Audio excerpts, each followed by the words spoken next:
He's a record maker. He's a record breaker, a history maker from walk-on to absolute USF, future USF Athletic Hall of Famer, the one and only Sean Atkins. What's going on, buddy? How are you?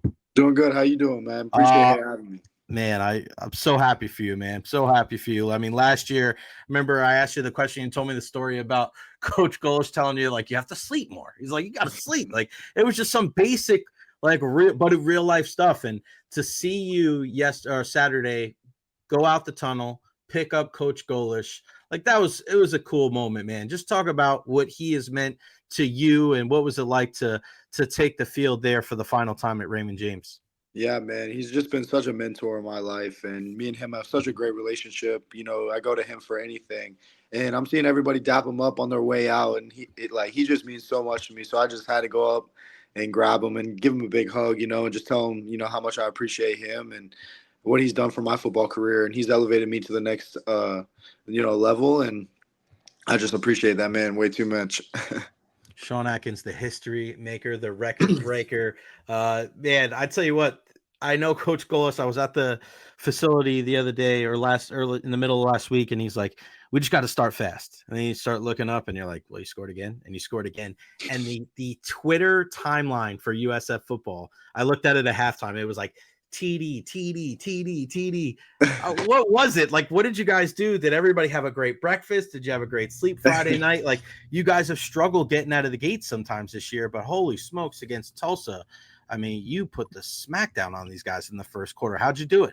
Yeah, just all week we've just been preparing for, like, we just have to start fast. Everybody at practice locks in at the beginning of practice. We just want to go out and, put touchdowns up on the board. We've been really starting out slow lately, and that was just a great testament to, like, all the hard work we've been putting in during the week, and then just coming out and starting fast. And I'm sure senior night had something to do with it too. Yeah, for sure. And to see a guy like Bryce Archie out there, I thought it was one of the more accurate games that he had. I mean, he was really finessing some of those passes into there.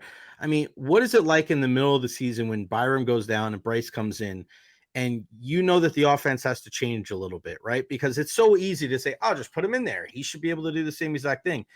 It's one thing if there's very similar skill sets. Not saying that one guy can't do what the other can, but Byram runs a lot and Bryce Right. is a little bit more of a traditional pocket passer.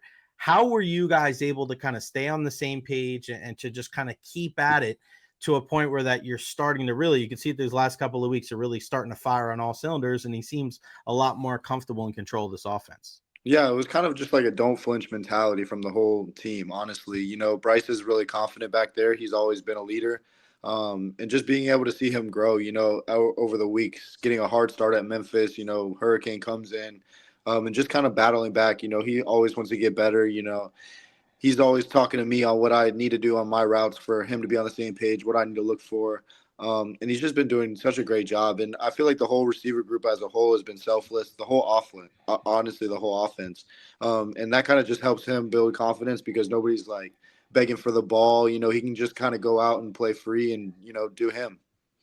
Yeah, I had Teron Keith on with me last week, and he just spoke so glowingly and lovingly about the running back room, and just there's such a selflessness, and you could see it. I mean, what is it like to be able to see whether it's Teron or Naquan or Kelly, and then hell, the last couple of weeks you've been putting a bunch of other guys, Isaias in there. I mean, what is it like to be able to have so many different running backs specifically that can just tote the rock so well and put you guys in a position to gain yards and score touchdowns? Yeah, I mean, anybody can go out and start for us. All of them are so dynamic in whatever way that they want to be on the field.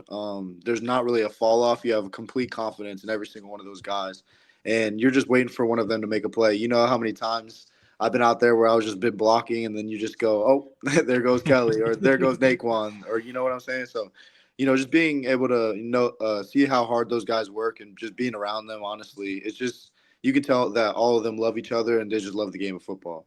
You said Naquan. One of my favorite moments in the last 10 years of USF is when Naquan ran over that defender last year against Alabama. Like, I could still feel it right now. Like, he just boom ran over that guy. When you see a play like that, I mean, just take us through, like, how do you not like freak out on the field? Like, you almost become a fan of one of your teammates in that moment, don't you? Definitely. It honestly kind of tells you though, like, oh, that's what we're on. All right, bet. Like, let's go next play. Like I'm about to go do that now. It kind of just locks everybody in, and you're a huge hype man for him whenever you get off to the side.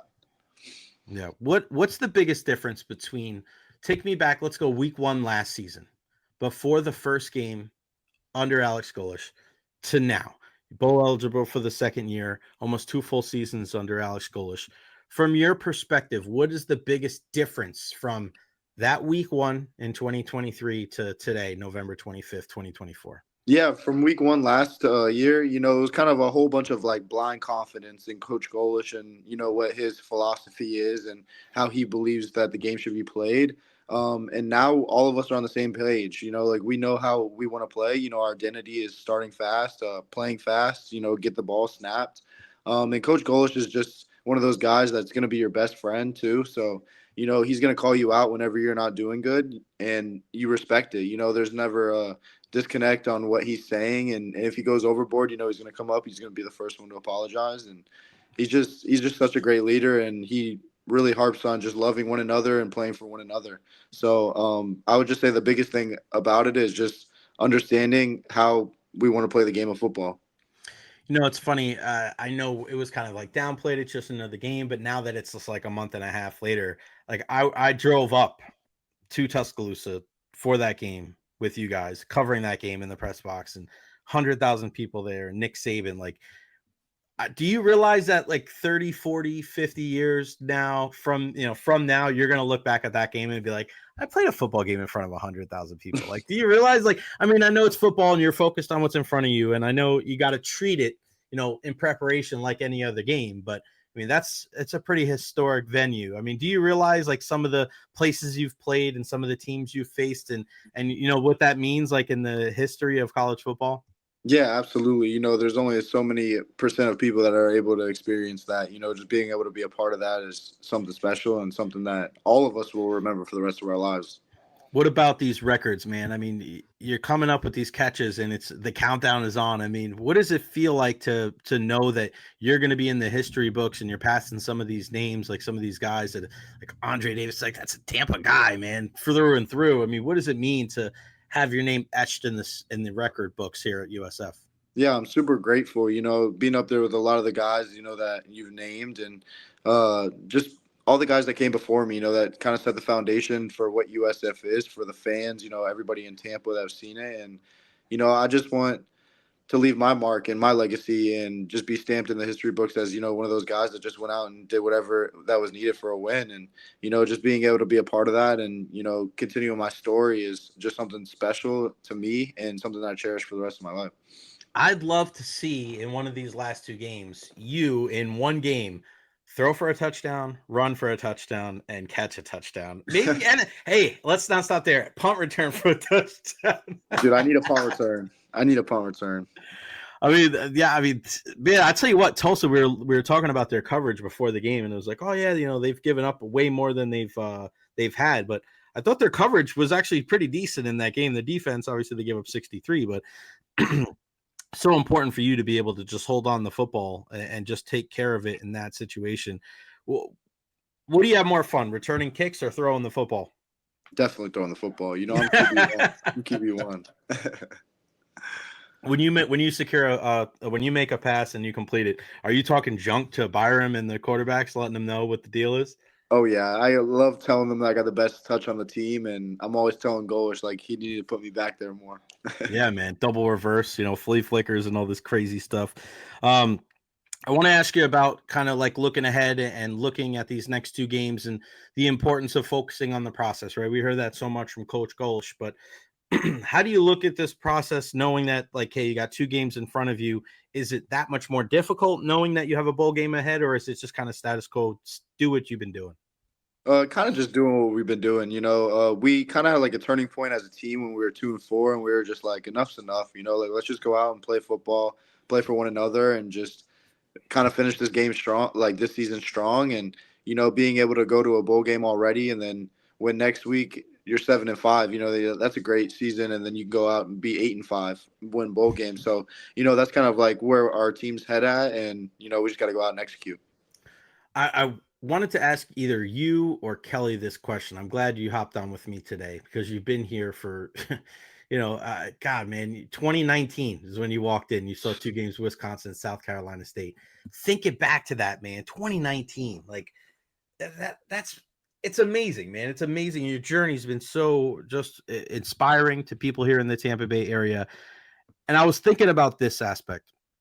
If you could take, because they were some lean years, trust me, brother. I was covering those games, so I was there, man. I know it was tough for you guys. It was, tough covering it, and I was working with the radio broadcast team too. If you could take one player from your early time at USF, 2019, 2020, 2021, that didn't get to experience the last 2 years of the Alex Golesh days, who would you take from those early years so that they can join this group and be part of these, back-to-back bowls? I'm definitely gonna go with my main man, Xavier Weaver. I wish I had him with me out there on the field. Me and him got super close over the years that we were together, and we kind of built off of one another. And I feel like he would have been something special in this offense. So that's probably the guy I would say. I'm with you, man. I mean, they were some talent there at the wide receiver position. That is for sure. The X-Man was really, really good. Out of the team that you're on now, let's say you break down your car, you're driving in the middle of the night. You're going to call one person at 3 a.m. that is going to be awake and they're going to come help you. Who is it? I'm probably calling LD. I'm probably calling my receiver coach. He's always going to come through. No, you can't. No, not coach. It's got to be a player. The coaches better be responsible than the freaking coaches. We got to call a player. Give me one guy on your team that would hook you. I'm probably going to call Byron. Calling Byron. Yeah, Byron's always going to come through. That's awesome, man. I know it's got to be tough for him being able to sit out, and he wants to get out there and play with the guys. What's your message to Bulls Nation, Sean? Because again, you've been so inspiring. People love cheering for you. The 38. When you do something on the field, it lifts the crowd, and you can hear it. You can hear the people, just going crazy and screaming your name and cheering for you. What's your message to Bulls Nation after such an incredible career that has 2 more games ahead of you? Yeah, I just want to say how much I respect, Bulls Nation as a whole. You guys have kind of open arms, kind of just took me in, and I feel that energy out on the field, and I just love the energy that you guys bring at Ray J. Everybody on the team feels it. We talk about how special it is to have a home crowd like you guys, and just being able to put on for the city of Tampa. It's been nothing but amazing. So I appreciate y'all, and 38 loves y'all, I guess. He sure does. 38, Sean Atkins, the walk-on to the history maker, the record breaker. Follow him on all social media platforms. Sean Atkins with the little what's the double S about for the social media? Oh, that was the only name that would fit. Honestly, I was trying to be creative. I like it, man. It's like your handle's got like a stutter kind of thing, man. Yeah. I like it, man. You got to stick out, man. You got to do something different. Well, yeah. Sean, it's been a hell of a career for you at USF, watching you do your thing at Ray J. Good luck this weekend against Ryson in the bowl game. We'll talk to you again down the road, man. Best of luck and congratulations on all your success. I appreciate it. Thanks for having me. All right.